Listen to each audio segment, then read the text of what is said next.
Tere tulemast minu kööki, hea köögisõber. Mina olen Arvo Kassin. Hakkan täna valmistama maitsvat ja huvitavat toitu. Täna ma tahan teha Kiievi kotleti taoliseid kanakotlette, täidetud kotlette võiga. Siin on mul juba eelmisest ajast on mul või maitsestatud maitserohelisega, tilliga ja siis on tehtud sellised väiksed pallikesed ja need on sügavkülmas olnud. Need on mul valmis nüüd selleks korraks. Siin on 900 grammi kana broileri hakkliha. Siis siia sisse ma panen leotatud koores 1 detsiliiter koort. Kui vaja, panen ka piima juurde. Siin on vist kuskil 4-5 viilu saia. Need ma leotan ära. Pehmendan selle piima sees kooredes ja siis kallan siia. Siis panen juurde 2 muna, maitsestan soolaga ja pipraga ja panen 2 supilusega täit tärklist. Siis pidi minema see kotlet pidi heaks minema. Maitsestan samuti sibulaga. 2 sibulat hakin hästi peeneks ja maitse rohelist. See kõik läheb siia taigna sisse. Ja siis ma sellest taignast teen siis kotletid, mille sisse ma panen ühe võitükike ja siis paneerin riiv saias ja läheb õli sees kergelt. Pruunistan ja siis läheb praajahju. Võib-olla ka ei lähe praajahju, et pruunistan kohe ühe korraga. Oleneb, kui suured need kotletid on. Ja siin ma puhastasin sibula ära ja panen sibula siia blenderisse. Ja ma saan ta hästi peeneks siis sellega teha. Ma võin panna siia ka isegi siia selle tilli. Ja nüüd ma peenestan selle ära.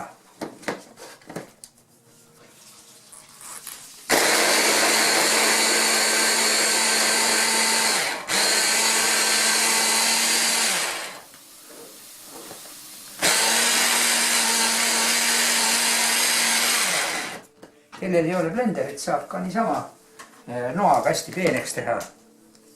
Näed, varred ei lenti mul. Varred lähkista siia ümber. Selle me peenestame siis käsitsi ära.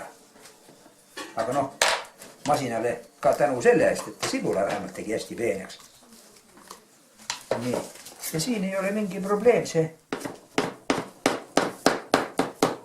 ära hakkida hästi peeneks.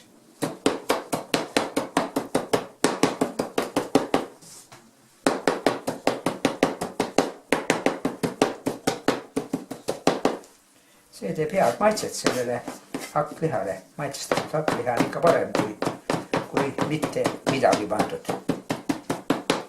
Nii, selle kõik võib panna siia hakkliha sisse.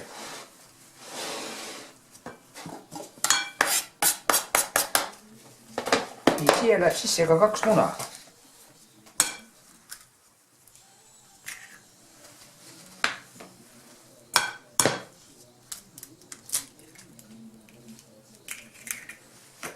Nii. Siia läheb ka sool, pipar, kartulijahu, tärklis.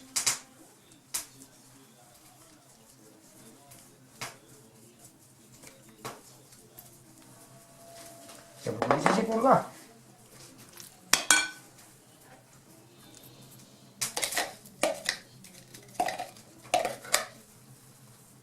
Ja siis me segame ta korralikult läbi. Mida rohkem me segame, seda paremaks see muutub.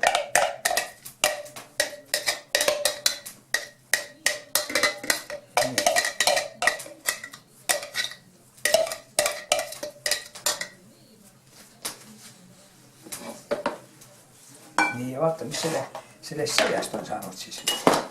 Kas ta läks juba pehmeks?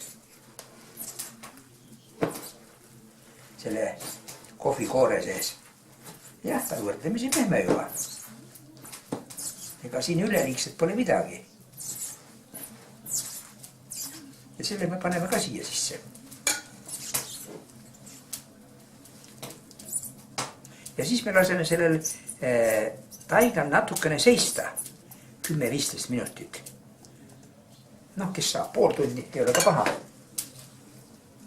Ja nüüd ma hakkan seda siis nüüd mätsima, seda seda kogust. Ja sellest peab saama siis huvitav tainas. Siin ma üritan nüüd hakata paneerima. Tainas on siit, näete, ilus, natukene seisnud ka 10 minutit. Ma võtan siit see lusika täis seda tainast ja panen ta nüüd siia jahu sisse. Natukene paneerin jahu sees, et ta mul väga ei kleepuks. Ja nüüd ma pigistan ta siin laiaks.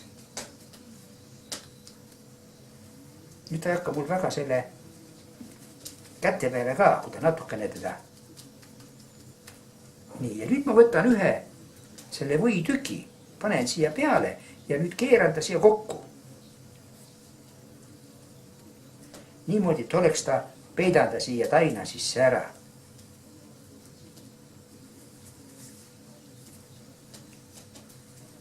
Ja kui ta on täiesti siin taina sees,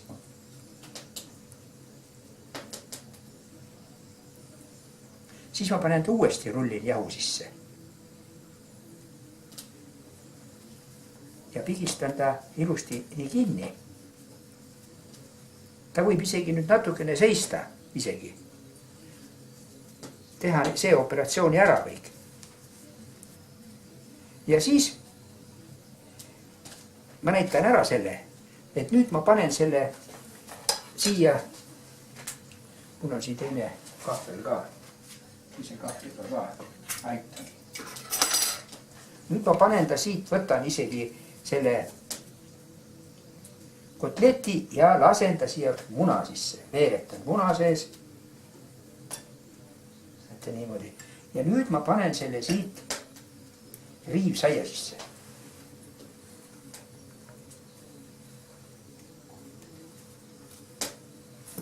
Tule riivsaia peale ja ongi ta mul paneeritud. Ja nüüd ma panen ta siia juba alusele ja läheb järgmise tegemiseks. Ja nüüd ta läheb fritüüri. On jäänud viimane kotlet. Teised ma tegin ära juba. Ja siin ma näitan seda viimast, kuidas ma lõpuks nii-öelda kerge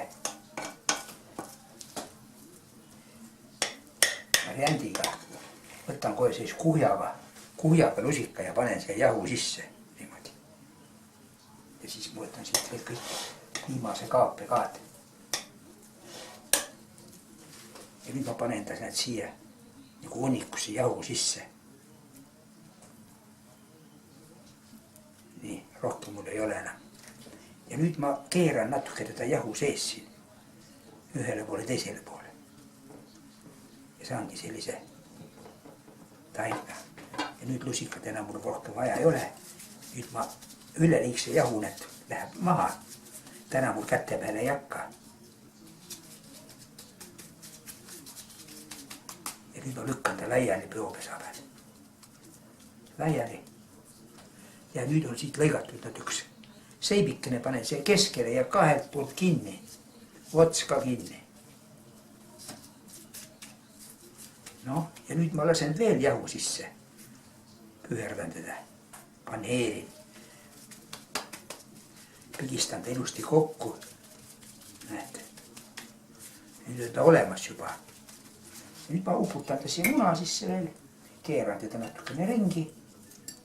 Muna sees üks külg, teine külg. Parem kui neid jälgi ei tule siia. Ots ka kinni, munaga kokku. Ja nüüd ma tõstan ta. Upitan ta siia peale. Ja uputan ta siia. Nüüd panen talle peale seda riivsaia.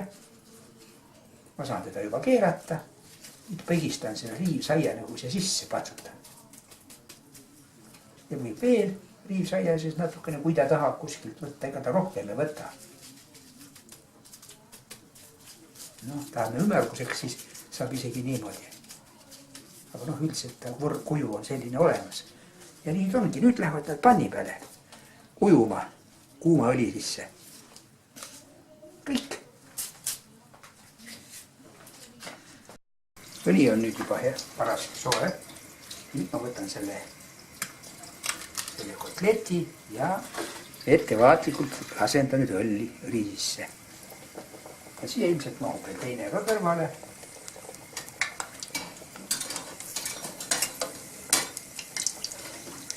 Isegi vist paistab, et kolmas mahub. Võib ka käsitsi lasta, aga ikkagi ettevaatlik. Õli on tuline ja väga hullu kõrvetatud.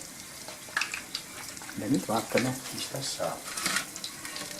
Ja siis panen muidugi salvrätiku alla, paberrätiku, et üleliigne õli saaks ära imbuks siia. Ja siis muidugi vaatame, mis tal siin siis toimub. Alguses on tuli võib-olla liiga tuline, aga siis me laseme tuld natukene maha. Me võime hiljem panna praegu ka, aga kui me nüüd tule vaiksemaks saame, siis kuskil 10 minutit. Võtame tule maha kuuluse. Nii, ta rahulikult küpseks, sest sees on või, ta ei tahagi väga palju küpsemist saada.